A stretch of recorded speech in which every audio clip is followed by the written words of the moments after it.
Every so often, a game comes along that redefines a genre. It sets a new standard of excellence for the whole video game industry. This is such a game. New World is the much heralded, open world, massively multiplayer, online queuing simulator, which is pushing the boundaries of waiting dynamics and queuing gameplay to its very limits. Queue outside a world filled with danger and opportunity. Wait to forge a new destiny on the supernatural island of Eternum.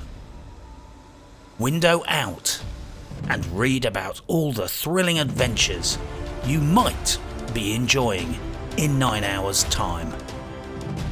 Get bumped out of the queue by a coding bug and get a chance to savour the rich and unique waiting experience all over again.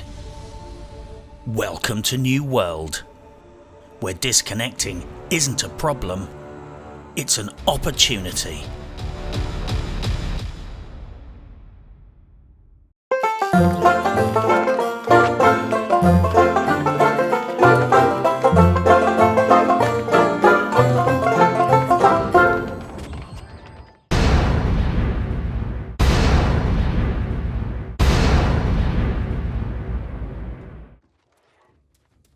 Any review of an MMO is immediately problematic for a whole variety of reasons. Levelling up for the first time is not the entirety of a game. Levelling up the second time might be a crushing bore. Endgame is ultimately the longevity in any MMO, and that doesn't take shape until you have a large community of max level, relatively geared up players. MMOs are inherently not stable products and continually evolve over time. It's also a genre that is typically involved with some forms of launch debacles, whether that be server problems, bugs, latency, or queue times. And this is just the stuff that can be considered to be expected, and somewhat an acceptable price of doing business. There's also all the other stuff that frequently comes parcelled with MMOs. There might be crushing imbalances in stats, skills and gear that only become obvious 3 months down the line. There might be technical issues with netcode or the game's design that prove both problematic and unsolvable, hard baked into the very foundation of the code. The community management team might turn out to be a bunch of arse-hats, spoiling everyone's fun. They might roll out horrific monetization after the review cycle is over. And ultimately, for some or all of the reasons I have listed above, the players might just get bored and fuck off to play something better. As anyone familiar with the life cycles of The Division and The Division 2 is painfully aware, all of these problems applied to that franchise, and sure enough, they ended up having to give the sequel away for $2 just to inflate the player count at one point, because the community did fuck off to play something better. So keep all of this in mind when watching this video. I'm calling this a review, but really it's just an account of my first week of experiences, levelling halfway to cap, exploring the world, upskirting in Monarch's Bluff, and spending far too much time engrossed in the fishing minigame. So don't take anything here as gospel, or persistent. It's just my experiences. Many aspects of the game might be completely changed in the first big patch, for better or for worse. For all I know, next month they will make it pay to win, roll out loot boxes, hit YouTube channels with DMCA copyright strikes, and start banning everyone with even a vaguely funny sounding name. I would, however, humbly ask that everyone give this game a fair hearing. The first half of this video is a salty rant about all the things they balked up at launch. But please take heart by the fact that the game has a lot of merit. But I don't get around to discussing the good stuff until after I've ranted so hard that my eyes started bleeding. In the interests of clarity, I'm playing on a mid-range PC, with low to mid-range MMO skills. I've levelled about halfway, my pronouns are fucker and fuckface, I found a sweet pirate hat that I really like, and I have a sexual preference for muskets. Please note, I am still as confused and discombobulated as fuck about some of the dynamics in this game. So if I confuse factions for clans, use the word clan when I really should have said company, mix up taxes with discounts, settlements with bases, please don't have a hissy fit, just point out any errors in the comments section. And just so you know, the caps lock key is on the left edge of your keyboard.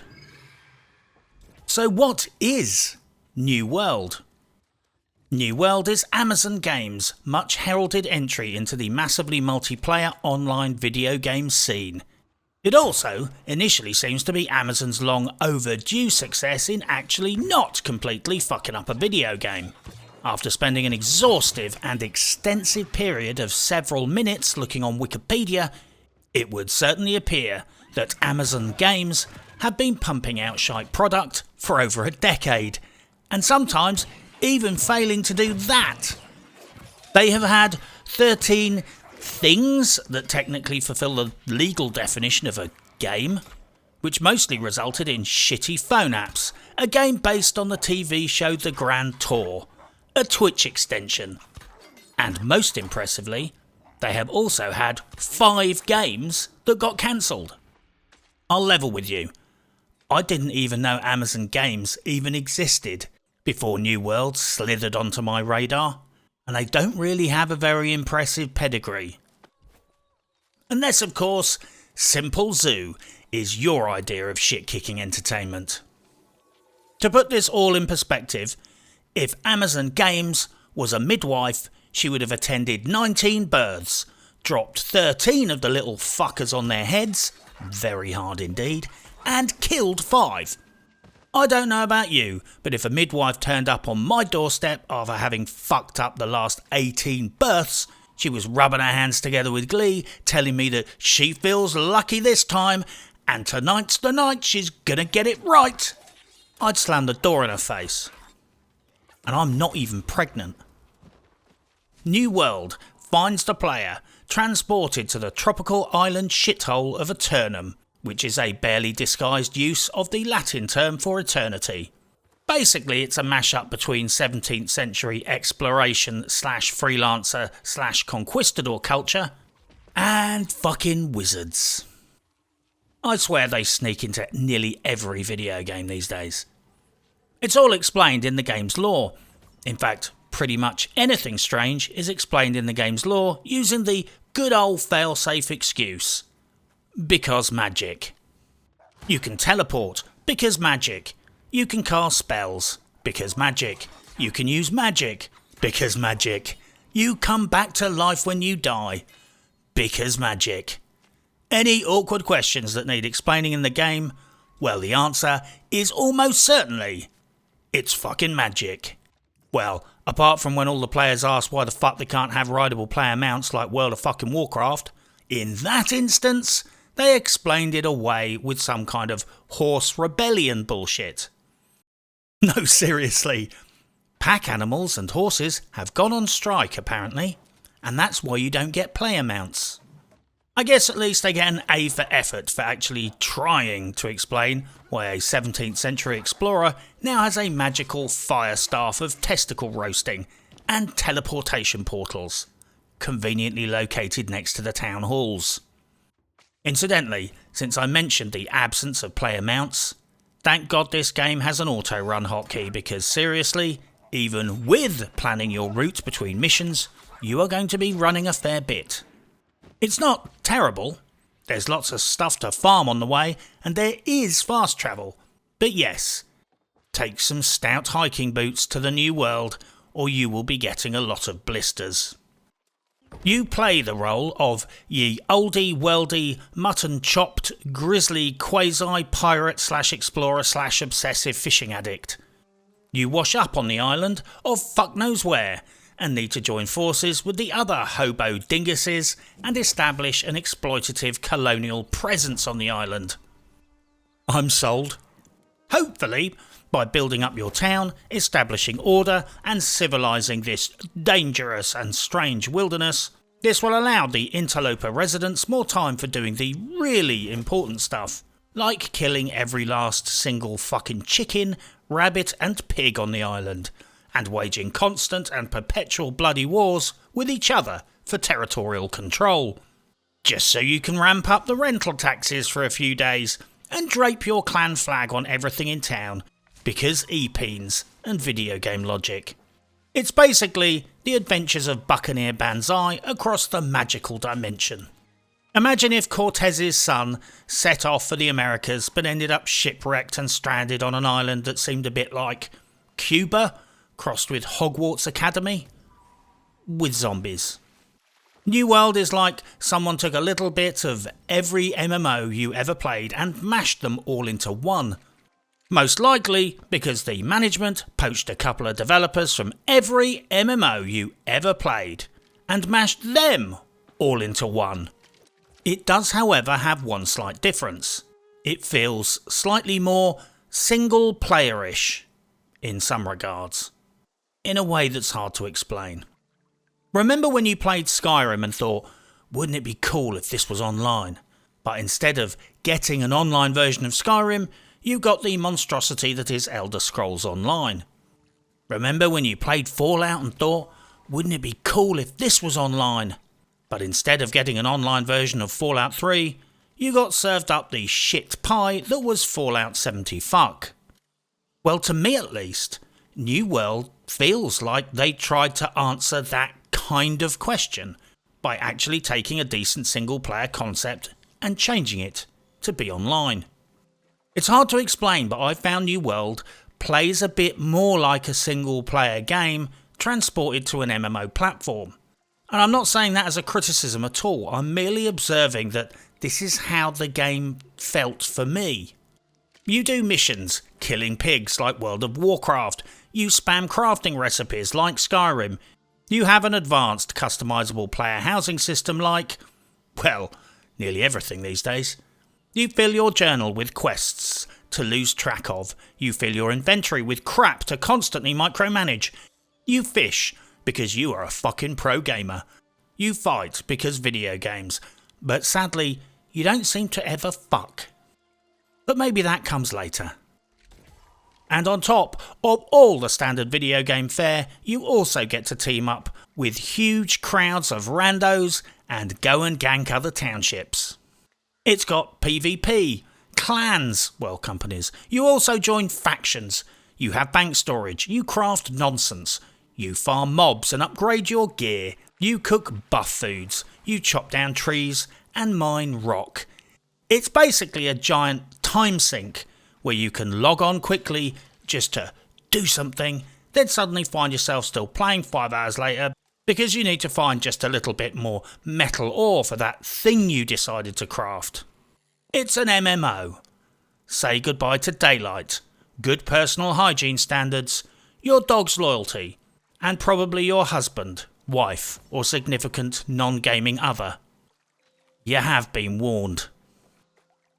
Functionality and fuckery. Well, it's bricking EVGA graphics cards and sometimes whole PCs. That's quite an achievement. When this happened during the beta, EVGA publicly offered to repair or replace any affected graphics cards, which was rather nice of them.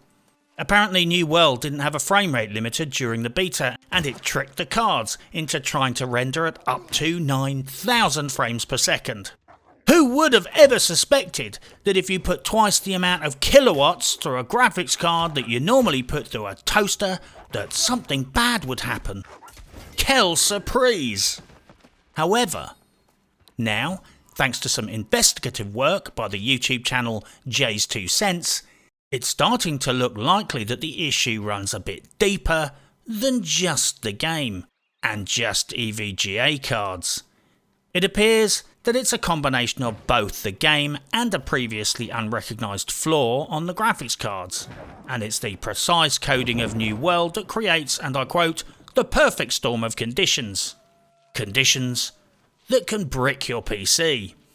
Now it's starting to look like Gigabyte and Zotac cards are also being affected, so it would appear that it's not confined to specific manufacturers, but it does seem to be confined to higher end 30 series cards. Mostly. Yeah, it's hot, dude. Like really hot, right? That seems hotter than I've ever remembered this card getting. That's like starting up a barbecue kind of hot. Personally, I'm playing on a 2060 Super, and so far my graphics card has not been burnt to a crisp. Not hyperbole, by the way. Watch this poor fucker's graphics card go up in smoke. My video card just started doing that and my screen went blank. It's literally on fire. I would note, however, that despite the problem being apparently an interplay between the game and the graphics card, New World has certainly done something very, very stupid, because my system starts chugging away at fairly furious rates of power consumption when I'm in the fucking queue, doing nothing. There is no logical reason why my computer and graphics card should be doing hard work, sitting in a damn queue, doing precisely jack shit for 5 hours. But do not take my word for this. Watch Jay's 2 cents video and make up your own mind before taking the plunge. One significant takeaway from all of this debacle is that it has been known for several years now that software, like video games, is capable of causing power spikes and causing hardware to draw too much power and therefore cook off and get damaged. I'm sure it's just a massive innocent coincidence that several years ago video game publishers started making us agree to waivers in end-user license agreements, absolving them of all responsibility if their video game damages our rig. What a bunch of shitweasels, they knew about this stuff all along. The queue times are best described as a sick joke.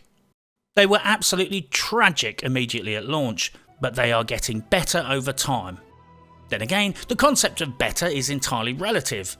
I mean, Charles Manson is a better human being than the serial killing child rapist Louise the Beast Garavito, but that doesn't mean I'd like to go to the pub with either of them. Well, Manson's 83 these days, so I probably would go for a pint with him.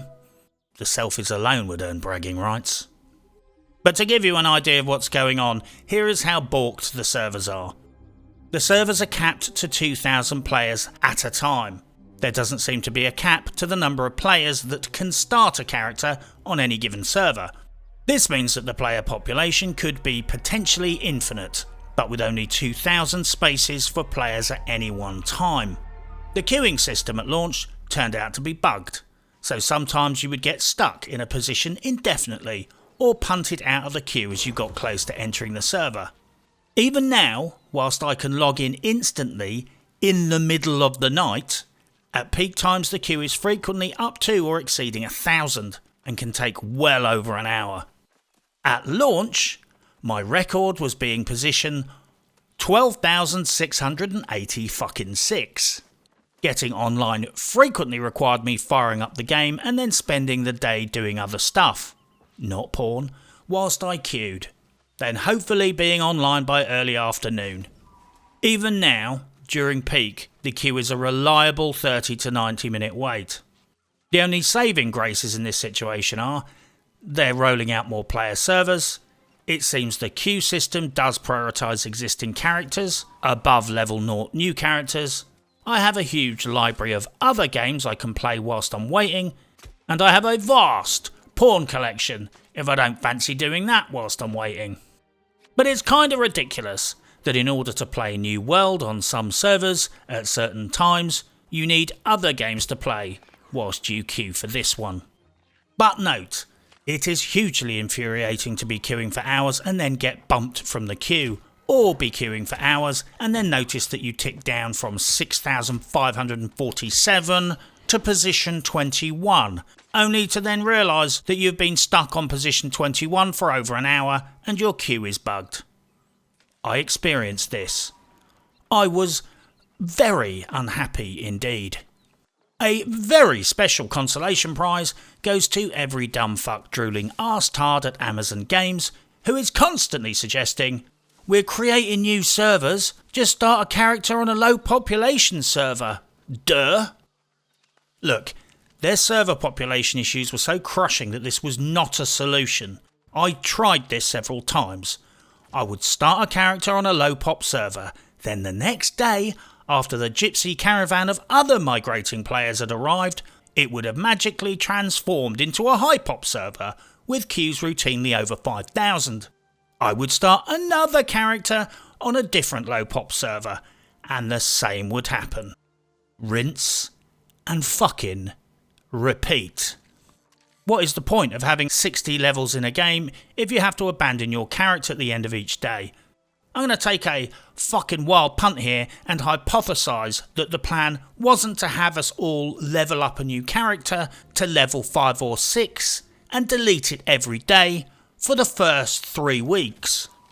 While some kind of server issues are expected on day one with any online game, and a shortage of servers happens from time to time, it's kind of ironic that the one company that should theoretically not be fingering themselves in the bum with this issue might possibly, perchance, be a division of Amazon, the biggest owner of servers on the fucking planet. This entire server shitshow has not been an issue of capacity or bandwidth. It's been a failure of planning, implementation and imagination. They must have considered that the servers might be oversubscribed and should have had day one contingency plans in place. I mean, it's not fucking hard. There are only 3 conditions in this logic puzzle. There's the amount of players that you thought there would be, less or more. There's only 3 conditions to fucking consider. They'd surely considered that having unlimited numbers of players on a server might result in oversubscription, right? They might have considered handling the situation slightly better instead of just telling everyone to just start a character on some other server that will most likely also be completely broken in 24 hours time. In fairness, on my PC at least, the game has been relatively stable, in as much as I have not been DC'd and the game itself has only crashed once. And my PC has also crashed once. But consider the wider implications of this.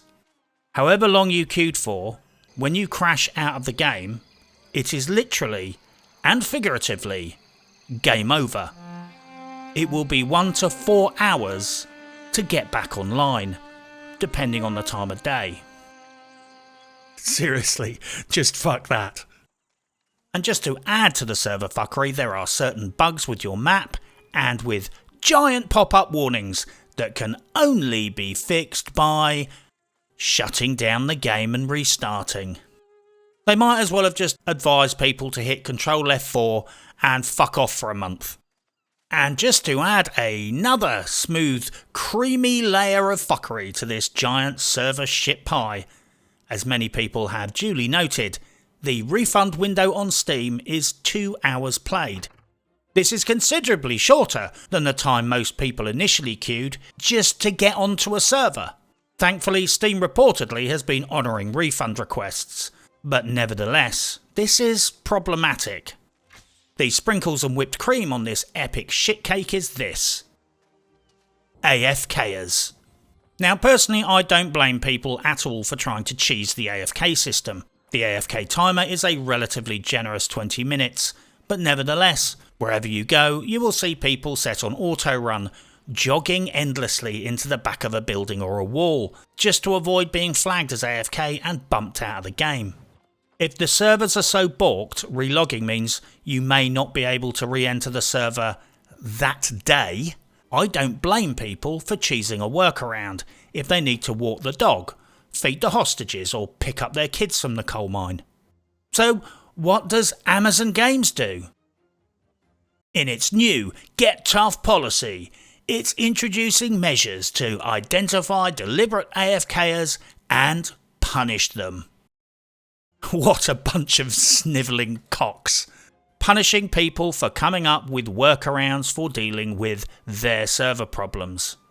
Personally, I think Amazon Games would do better by getting tough with the managers running their fucking implementation. Seriously, what manner of grade A authoritarian wanklord came up with this solution? How about taking ownership of your own mistakes instead of finger wagging at players? This is the customer service equivalent of closing down all the public car parks and then making parking on the pavement a criminal offence. I don't think it's particularly mean-spirited of me to say that they should have planned in advance for server problems in an MMO. Sure, nobody can see into the future, but you can at least look at how the cards are lying and extrapolate into the future. For example, the stock market is going to crash soon. Britney Spears will spend loads of her money on stupid shit.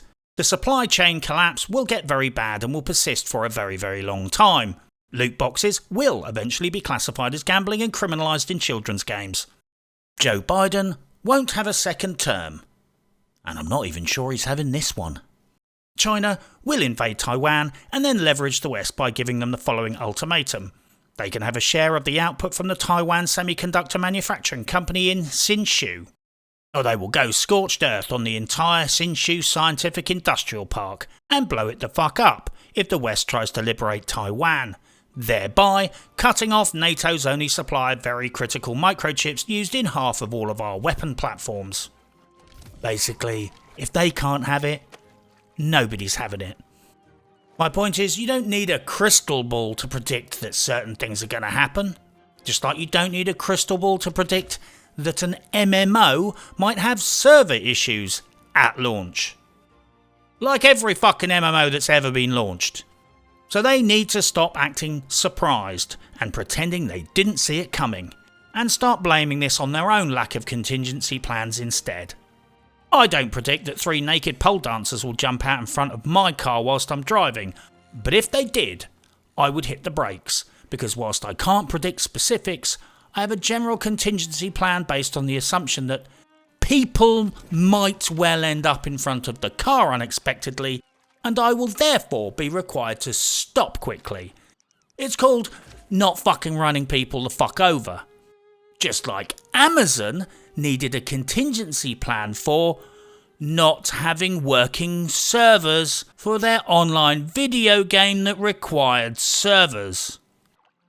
They couldn't know precisely how busy it was going to get, but someone must have considered the possibility that it might get very busy on launch day. On a lighter and more convivial note, at least they have the shortest player code of conduct, end-user license agreement and content use policy I have seen since the days of Atari and the Coleco Telstar arcade, which incidentally looks as cool as fuck. Just a few pages of general rules and guidelines. It's got none of this wall of text, giant legal bullshit face spam that you normally see in video games. Oh no, there it is. They hid it all in another document called Legal Notices. Oh well, it was a nice feeling whilst it lasted. Since I brought up the issue of the player code of conduct, the implementation of the community management appears to be marginally overzealous. I'll say this as tactfully and as politely as I can out of the interests of rectitude and fairness, but the community management in New World appears to be modelled on an SS Einsatzgruppen. People are quite literally getting bans and suspensions based on accusations and fee-fees alone. Tell someone they behaved like an idiot, banned. Say a joke in chat someone doesn't like, banned. Post a message in general chat instead of recruitment chat, banned. Someone tells you to fuck off, you tell them to fuck off back. If they report you, you get banned. It certainly appears to work like this. Just the mere presence of any accusation is considered guilt, and you will get punished. Not kidding, if you don't like someone, just report them. They'll probably get auto-banned for 24 hours or a week. It's absolute madness. It's an MMO. Part of the excitement is the interaction. From time to time, people will flame each other, and that's fine. Ban people for threats, illegal stuff, or flat-out sustained abuse. But don't ban people for saying willy mean words. And certainly don't ban people for literally no reason at all. I'll take a wild punt here. They have set up a scripted rule set, so if any player gets reported by more than X amount of players, it auto-flags them and bans them. And people are quite smart in video games, and they have figured out that if they just put a message out in clan chat, naming a player and telling other clan members to flag them, the sheer weight of reports triggers an immediate automated insta-ban. Although it's not entirely impossible that they are simply just banning people the second anyone reports them for anything. This shit needs to be fixed. Because I, for one, am stoically not saying jack shit to anyone at the moment because I don't want to get banned prior to this review. They need to sort it out now, or they will suck the living joy out of the online aspect of the game. Nobody wants to pay money for a video game and then feel like they're living in some concentration camp where just an accusation can result in their termination. It's not fun. It ain't relaxing. It's not conducive to a healthy online community. If anyone from Amazon is watching this video, sorry, I'll rephrase that. If anyone from Amazon who doesn't work in legal is watching this video, please cogitate on the following not unlikely scenario. You spend real cash money on this video game, you spend 3 to 6 hours queuing to get online, then you get banned for absolutely no reason whatsoever. Do you think that person is going to recommend New World to someone else? Do you think they're going to give it a good review? They'll probably be so fuming mad they will boycott Amazon altogether. The game is frustrating enough without introducing fury with random, unfair, uninvestigated bans. Talking about frustration, it had pretty limited character customization with limited scope and limited options. You can have a woman with a beard and blue hair, so everyone in Portland will be happy. But you can't define tit size. That pissed me off. I guess they didn't want people having a male body, giving them a mutton chops beard, cornrows, massive jugs, and then setting the body type to orca fat. And let's be frank, that was my plan. The game has a few annoying foibles that will no doubt be smoothed out over time. My personal bugbear was the storage shed mouse bug. I tried to look it up, but don't bother. New World's storage shed mouse bug contains the keywords storage, shed, mouse and bug. You literally get 78 pages of information about rodent traps and insecticide, and some actually rather appealing pictures of garden sheds, which I will peruse later. Basically, whenever I personally use my storage shed, which is basically a bank vault from World of Warcraft, after I exit, my mouse switches to mouse look only and won't turn my character, so I need to walk backwards and side strafe to the nearest quest giver or workstation and interact with that to fix the problem. It's stupid, but not groundbreaking. And frankly, it's not the worst minigame within a game that I've ever played at least. Watch Dogs Legion. The repopulation rate is great. Perhaps too great at times. I'm very happy the repop is set high enough so that you rarely ever find yourself parked on a rock waiting for that one pig out of 10 to repopulate so you can kill it and finish a quest. There always seems to be enough mobs for you and anyone else there, and if not, within minutes more will have repopped. However, and this is more observation than judgment, perhaps in certain quest areas this needs to be dialed back a bit. I found that on occasion I would be attempting quests above my level with high level mobs that were tough to deal with, and my ambitious plans to use stealth and guile were routinely scuppered by enemies literally repopping right up my fucking jacksie. When clearing a path to a quest NPC in a high level area, how are you going to pull that off with mobs repopping faster than you can kill them? I don't think this was a design decision. It's an oversight. Nobody gives a shit if pigs respawn visibly in front of you, but an established practice in MMOs is, and I quote, clear the trash and then take the boss. Well, with certain quests, the trash repops vastly too fast to achieve this. The user interface was good, not even taking the piss for once. The user interface and pretty much all the in-game mechanisms for interacting with the game environment and your character were on point. It's very intuitive, and it's really easy to figure out what you need to do because it's a halfway house between a video game and a graphic user interface desktop type system. I'm very slow on the uptake and generally not good at learning, because everyone knows learning is for idiots. But miraculously, even I was able to figure out most things just by playing. There were tooltips, drop-down boxes of options, everything was clearly marked. The player map was identical to the teleportation/fast travel map, annotations included. There were a few functionality niggles, but damn, most of the time, it all worked very consistently to make life easy, self-explanatory, and teach you a few things on the fly.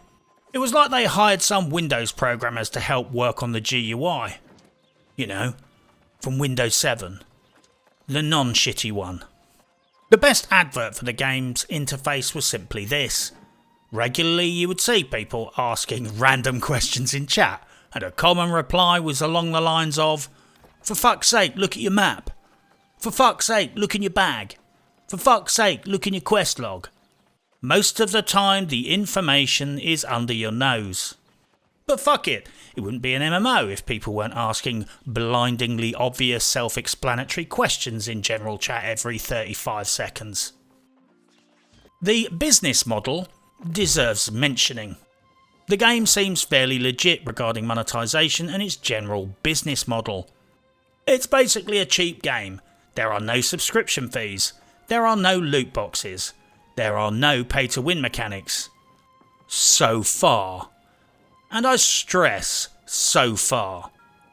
The game seems to be a buy-to-play game with a big fat shop full of cosmetic outfits and vanity items that people can choose to buy if they are obsessed with cosmetic appearances or if they're vain. Basically, this seems to be the classic Amazon business model. Stack it high and sell it reasonably low. Try and please the customer by offering them reasonable prices and convenience. Everyone's a winner. Apart from the people that actually work for Amazon. They are having babies on the warehouse floor and being filmed in the toilets. But the customers are happy at least. And Jeff Bezos gets to fly into space on a penis rocket. Overall, functionally, the game didn't run too badly for me at launch. Once I managed to get online, obviously. Things mostly worked. Very little bugged out in a way that stopped the game from advancing. The UI and systems were well thought through and functional. The game was relatively stable. I could run my little mutton chopped fella and his cornrows, Saul's boobs, around pasture and meadow, reasonably reliably, and it didn't DC all the time. So, as I warned at the start, this game has impressive levels of fuckery, even by Ubisoft standards. I would, however, note that most of this fuckery is fixable. A lot of it is also inexcusable, but if they fixed the servers, added some significant character customization and confiscated all the Nazi memorabilia from the community managers, most of the initial fuckery at launch could be resolved, if they threw in a fair amount of bug fixes. Put it this way, despite my extensive and sodium-rich levels of griping, I am still playing New World and intend to continue for at least a while after the review. And I persuaded one person to get the game. I'm sure that'll come to bite me in the arse later. No good deed goes unpunished. So what were my first impressions? I found myself on what was initially a predominantly Finnish server, before it was quickly overrun by randos and high-pop server refugees. For those of you who don't know, Finland is famous for symphonic metal, Karelia pies, sniping better than you, Raid, and having the best consumer product testing television show in history. The Dudesons. You know, get the idea.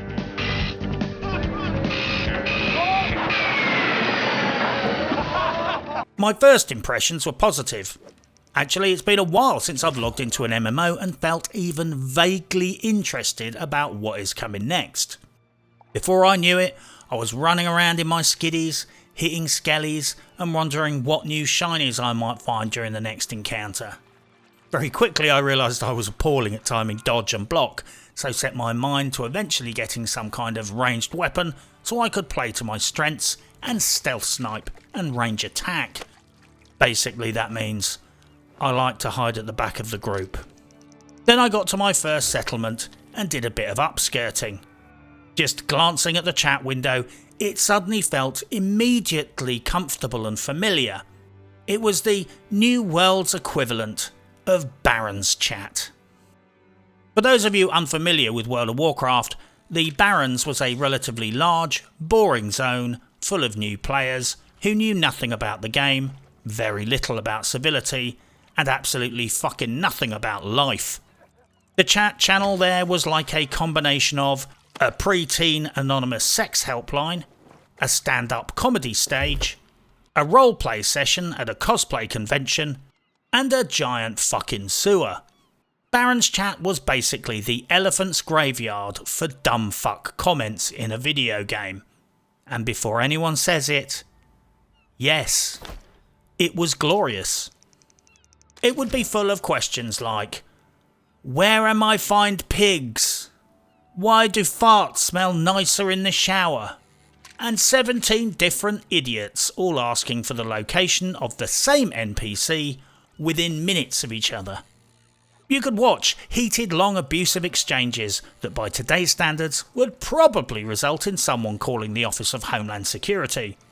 And completely random players who didn't know each other talking about their sexual prowess like they were veteran porn stars and not level 3 characters in an online video game.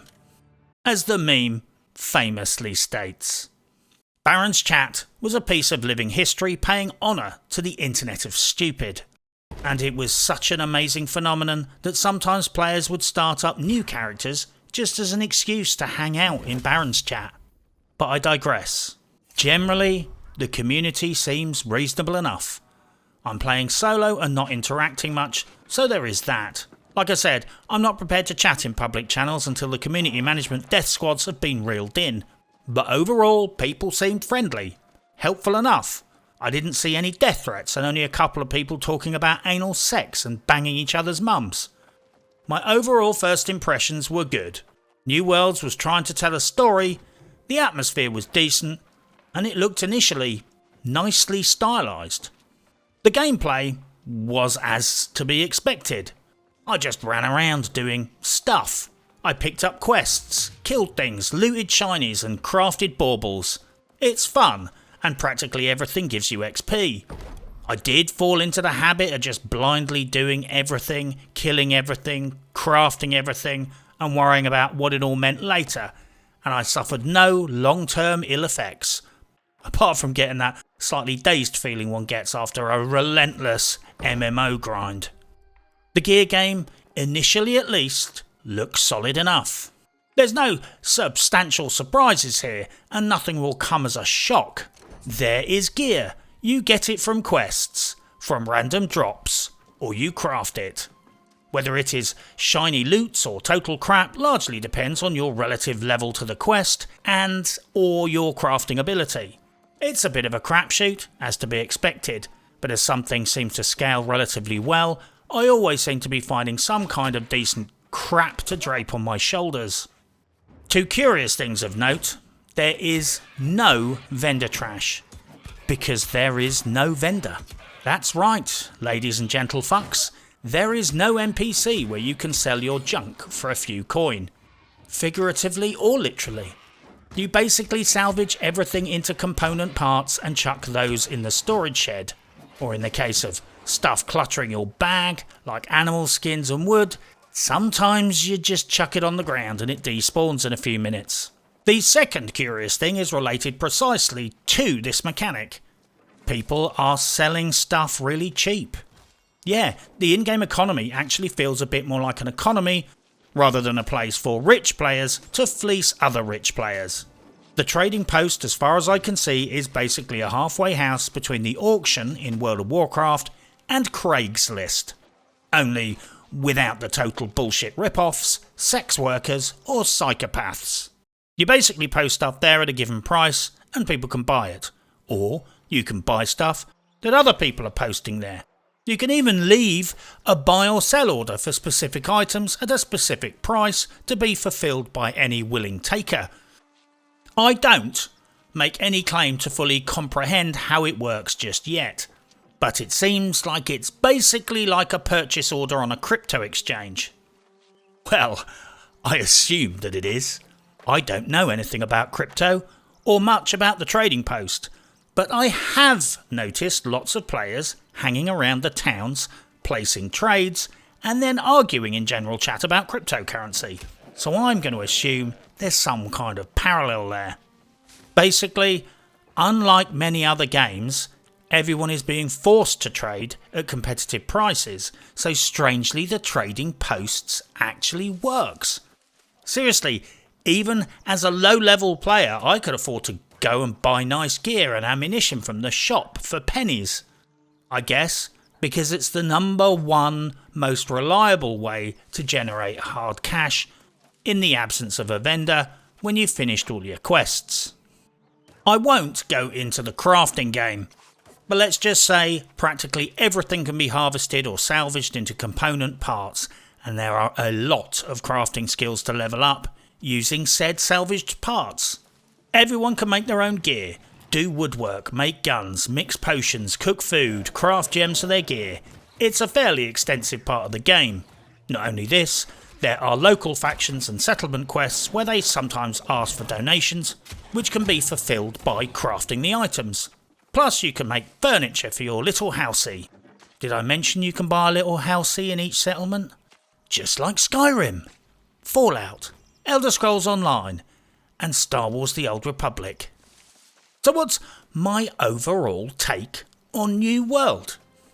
Well, first off, I need to address probably the most critical and important issue that affects the entire community as a whole. It has literally got one of the best fishing minigames I've ever seen. It's complex enough, relaxing enough, and requires you to focus just enough. It's like they assembled a crack international team of elite fishing minigame programmers and set them all to work. Normally, my philosophy is give a man a fish and he can eat for a day, but teach a man how to use a weapon and he can still fish all day long.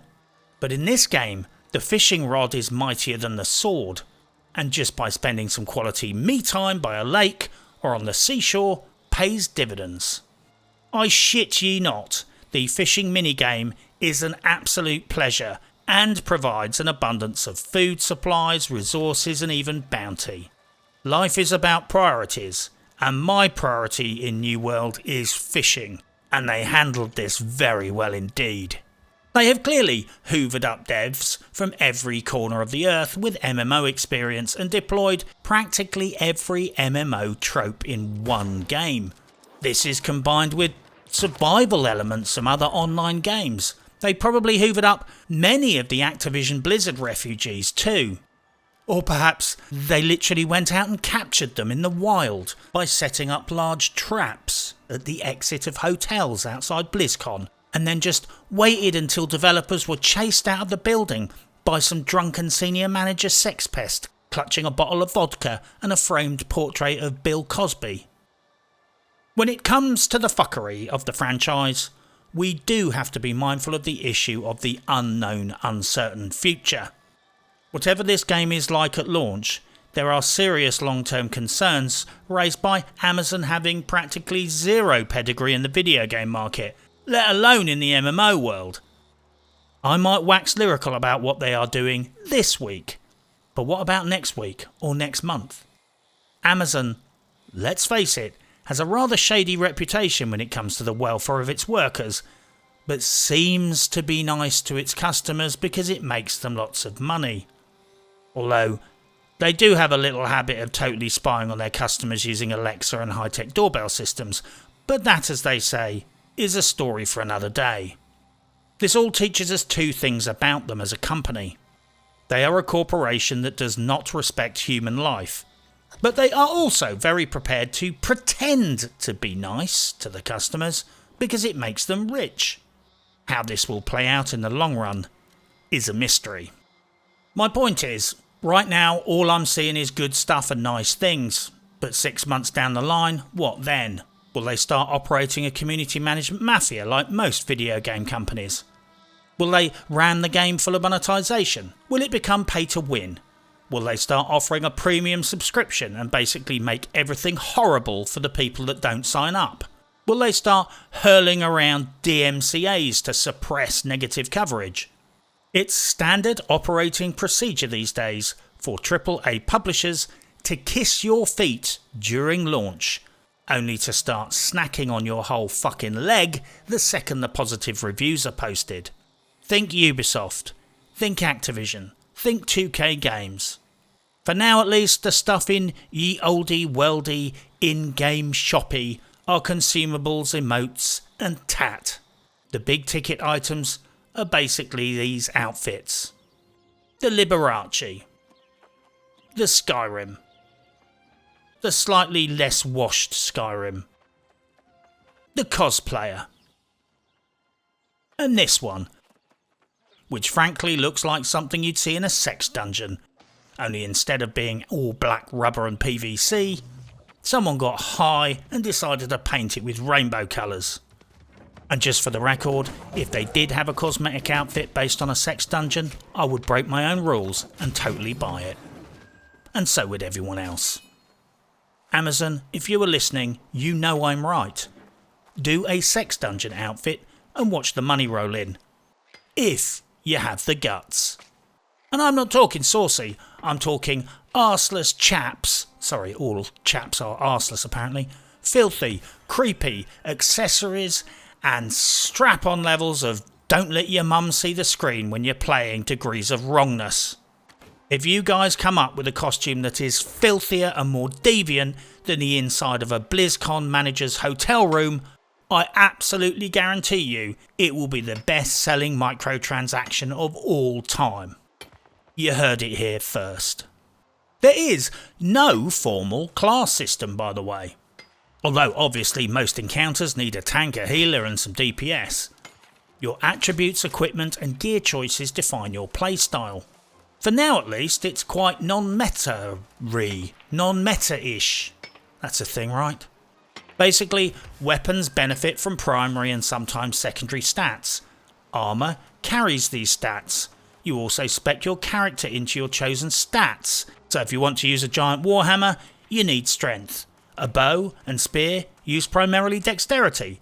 Wizardly activities like healing and spells use intelligence and focus.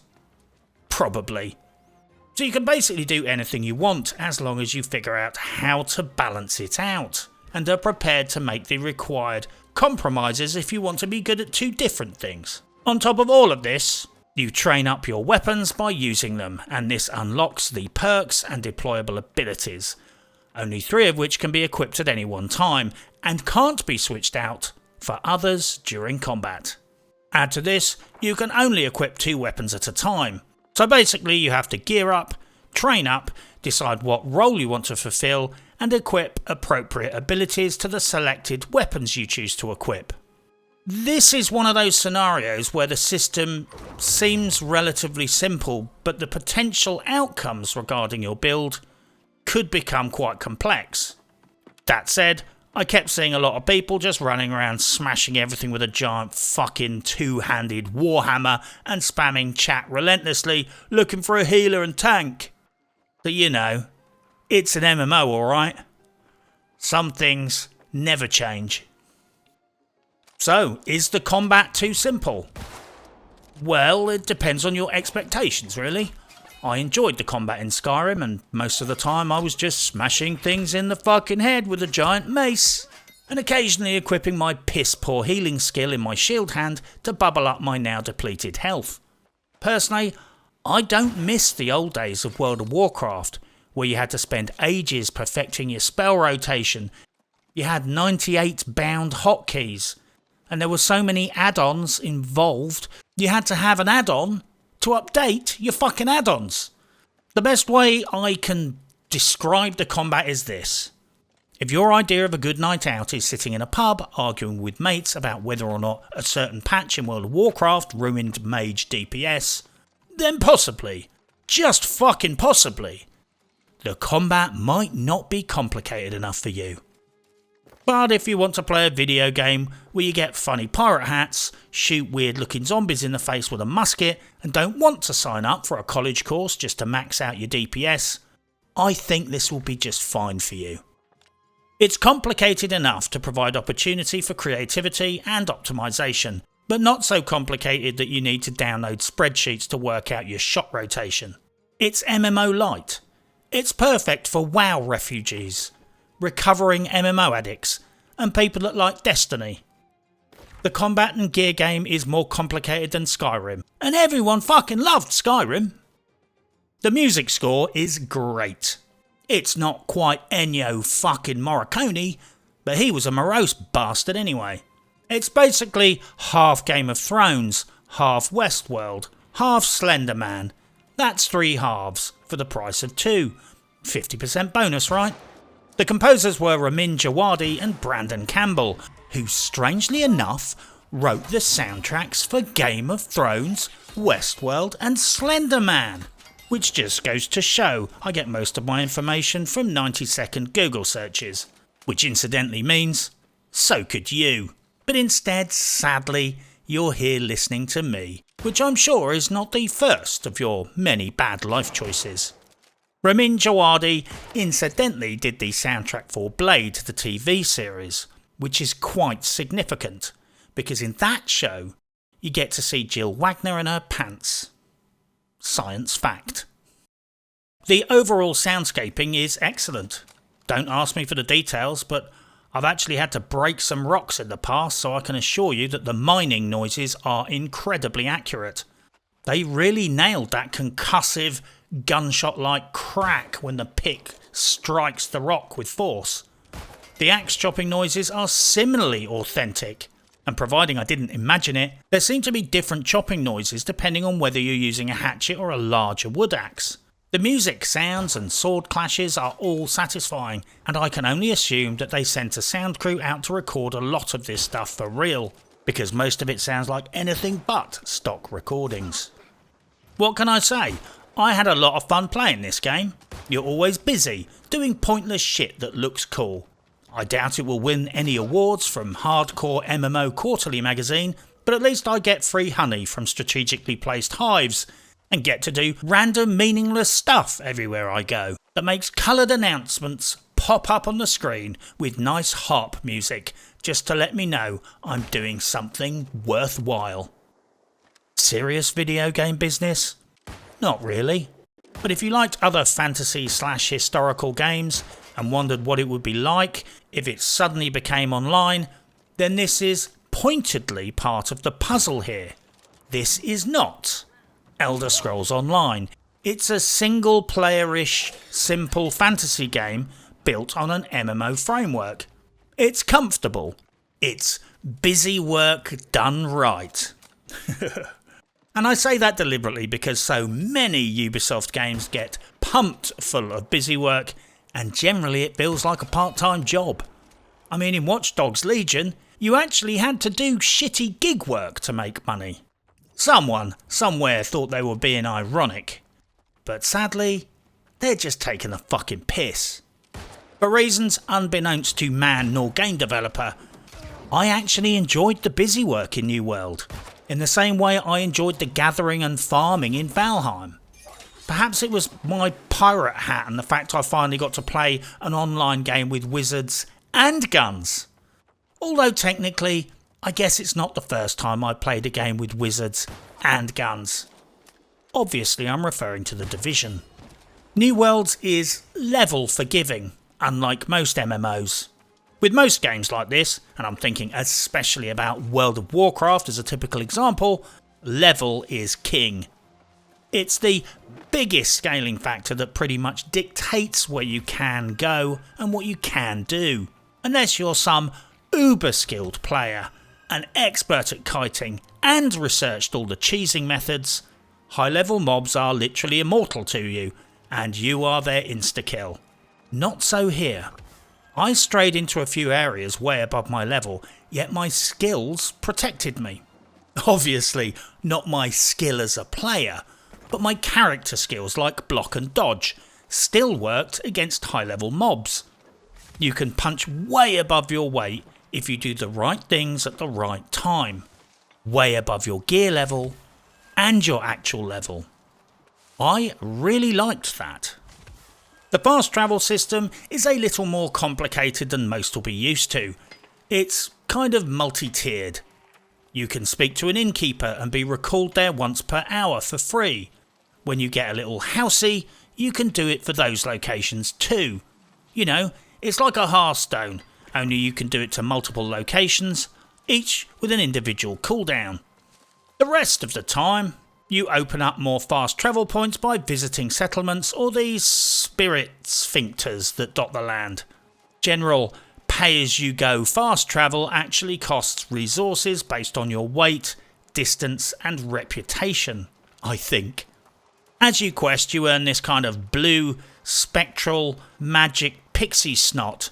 It comes in these little jars and could have been stolen from some astral sperm bank for all I know, but it's a finite resource that you have to earn, and the significance is that if you don't have enough pixie snot, you can't fast travel until you go and find some. It's hard to say what everything in the game means at first because there's a lot of busy work, and frequently I found myself head down, scurrying around, too busy being busy to really take a long hard look at whether investing a perk point in cheaper crafting was better than faster gathering. I was picking perks in things without much of a clue about what the fuck was going on. Like all games, at some point someone is going to point out the meta and rightly explain how some of this shit means nothing. Guides will come out and say, put your points into this and not this or you'll be fucked later. And I'm sure I'll be one of those people who is fucked later. So yeah, I happily pootled around raping turkeys and enjoying the high quality sound effects of my musket, but perhaps there are long-term game design implications that I and others have yet to fully appreciate, until we realise we've done it wrong. The environment is nicely managed. There always seems to be something useful to harvest, shoot, or gather. There is great interactivity with the world, and they even did a good job with the climbing mechanics. You don't feel hemmed in or channeled like most games. Combined with a forgiving fall mechanic, you can frequently travel as the crow flies from point to point if you roll up your sleeves and do a bit of climbing and spam mantling. The swimming mechanics are missing. Not even kidding. There are 0 swimming animations or swimming mechanics. When you walk into water, you just keep walking and getting deeper and deeper until the water level rises above your head, and then you get a timer counting down to your imminent suffocation. It's fucking tragic. It's unknown whether swimming will be patched in later, but I suspect given the developers' treatment of the absence of rideable player mounts in the game, they'll probably try and bullshit their way out of this self-painted corner, in the short term at least, by introducing some wizard-based explanation about why players can't swim in-game. Even though it seems blindingly obvious that they simply didn't have time to finish the swimming mechanics. Whilst being embarrassing to them, I'm not particularly fucked, as long as they finish this shit later. If they had to prioritise other things at the expense of this, well, at least the other things seem to mostly work. Subject to them frying your $700 graphics card and setting your PC on fire. I'm not claiming New World is free of bugs. It has a known bugs list as long as a Bethesda end-user license agreement. Well, obviously I'm being hyperbolic. Overall, I played merrily for many hours and most of my bugs have been annoyances that did not break my game. But please note, that's my experience and some people aren't having quite as much fun with this game, especially if they're now waiting for their new PC to arrive. The game is very beautiful. The scenery, art design, general cavalier punk aesthetic, and the very cleverly applied music score all work together to make this game have a great overall feel. As any in-game fisherman will attest, it's actually incredibly relaxing when you're fishing in a beautiful spot. The waves are washing up onto the shore, the game switches to the wizard fantasy MMO equivalent of romantic movie score, and then the sun starts to drop towards the horizon and you get to watch a beautiful sunset whilst you're fishing rusty anchors and old fucking boots out of the water. It's one of the most calming things to do in game. Right up until some zombie repops and runs up and punches you in the back of the fucking head, but no perfect moment lasts forever, right? They clearly thought about this shit. They know the game has a tempo and they tried to match this all up perfectly. The visuals, the activities and the soundtrack. They know their shit when it comes to game design, at least. That much is obvious. Seriously, they clearly studied other MMOs, studied what makes them good, and more importantly, studied what pisses people off. They did a fairly decent job of removing the shag factors from the game. When I got a quest to kill rabbits for Lucky Rabbit's Feet, my route for my other quests conveniently took me down a road with a supply of rabbits hopping around, and the drop rate was almost 100%. Sure, it felt a bit like easy mode, but then again, who really enjoyed those old WoW quests where you'd get sent to kill 5 pigs? There wasn't any there. If they did repop, some party of random dudes might be farming them and killing them so fast you barely get one, and the quest item might have a 5% drop rate. Fuck that. Those are hours of my life I will never get back, wasted on gaining 400 XP. The crafting lets you batch craft. From the very same already open crafting menu, it lets you salvage/deconstruct the same things you just batch crafted. They clearly understand how people play these games and knew people were going to do the equivalent of spamming iron daggers to level up blacksmithing. Similarly, when you're crafting, it automatically accesses materials stowed in any accessible storage sheds. So you don't have to deal with the whole fuck around of running back and forth, counting stacks of materials and all that shag. You just craft your recipe and the game sucks all the crap out of your storage shed. Brilliant idea. And the in-game inventory has a slide bar and a plus/minus button, and frequently you can type in the number 2. Clearly they have seen the fuck around slide bar infuriation created in some other games, where someone's trying to carefully select 12 items out of a stack of 1,000. Also, you can grab stuff from the storage shed that's actually held in other storage sheds in other towns, as long as you hold both towns. Winning. I also liked the sweeping geopolitical grief sessions they are trying to encourage and cultivate here. You have your different companies and factions, and people are vying for territorial control of different areas and signing up for battles and doing PvP at the gates to defend stuff. I didn't really know what the fuck was going on, and I only participated in it once and got hit in the head with a giant axe and died, but I didn't cry.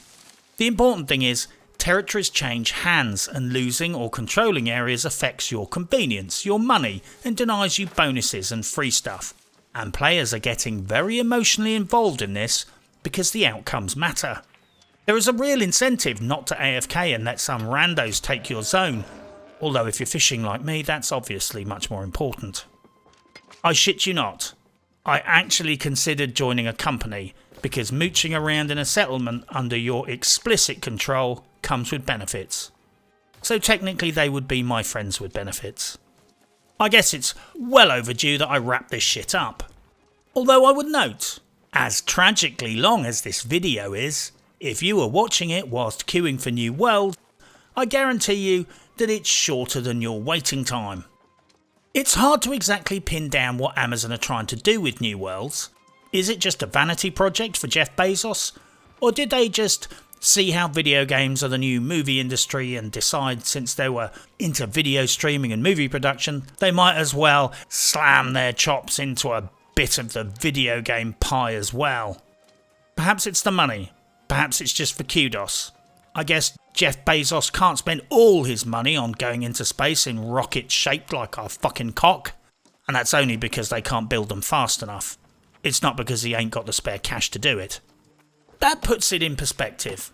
When someone says Jeff Bezos has more money than you can spend in a lifetime, that's what it means. It means even if you spent all your cash on spaceships, they would run out of spaceships before you ran out of money. This fact is pertinent because he still managed to run out of fucking servers. You will see evidence of many other games in New World. Mechanics, structures, quests, design choices, utility, metrics, systems and tropes, all of which you have most likely seen before in other games. One strength is that they seem to have done a great job of cherry-picking the best ones from other games and amalgamating them into this one. Sure, there is some jitter, a few rock nodes are freaking out, and people sometimes lag frame across your screen, but generally it works. And generally, it's atmospheric and entertaining. I could overlook a lot of the launch-related problems because I was enjoying the game so much. Obviously, I couldn't overlook the problems with the server queue times, because organising your entire day's schedule around some distant time in the future where you might get online if the server does not bug out and kick you from the queue is kinda hard to overlook. But if you do manage to get into a server and your PC doesn't burst into flames because of the overvoltage from bad coding, the experience is genuinely interesting. Especially for the very modest price of £55. That's £35 for the base game and £20 for a fire extinguisher. Bargain! Performance-wise, my single piece of advice to anyone, especially if you're running a high-end graphics card, is to delay purchasing or playing this game. As Jay-Z 2 Cents points out, until Amazon grows a pair and takes ownership of the graphics overheat problem and works with the manufacturers to find out what is going on, the game constitutes an existential threat to your hardware. You might be fine, you might not. And not being fine means your rig gets quite literally smoked, never to run again. I guess this is yet more proof that it's always a bad idea to pre-order a game and even play at launch. Most people could completely crush the amount of money they spend on video games by just being a bit patient and deferring gratification for a month or two. With any video game. Some of the best games I played I picked up in year 1 or year 2 in a sale, or played them on some form of Game Pass. I'm not saying don't buy New World. I did. What I'm saying is, if you wait a while, your experience will probably be a lot smoother, with shorter queuing time, and you won't need to spend that extra 20 quid on a fucking fire extinguisher to keep next to your PC. I played World of Warcraft for a long time, and for at least the last years I spent most of my time wandering around, fantasising about gunning down every living thing in sight. In-game mostly. Well, now I get to live the dream. New World is not perfect, but at least I get a gun. There are no elves, pixies or wizards, sort of. And I get to run around in an MMO where I don't have to think too much. I can shoot anything in sight, and there is good fishing to be had. I can perfectly appreciate why this game might miss the mark with many hardcore MMO fans. But honestly, I think a lot of people are misinterpreting this game. New World is not trying to be a WoW killer. It's Red Dead Redemption 2 Online with pigs, ghouls, spears and muskets. It's low-tech Destiny. So it is with sadness and a heavy heart that I have to reluctantly admit that whilst acknowledging it has grave issues that require immediate fixes, I nevertheless like this game. I'm sorry. I'm also painfully aware that this could technically mean that I have made 3 vaguely positive reviews in a row, which is frankly disgusting. But worry ye not, I'll be reviewing Far Cry 6 soon, and no doubt that game is going to be a fucking shit show. But for now, good luck and happy hunting.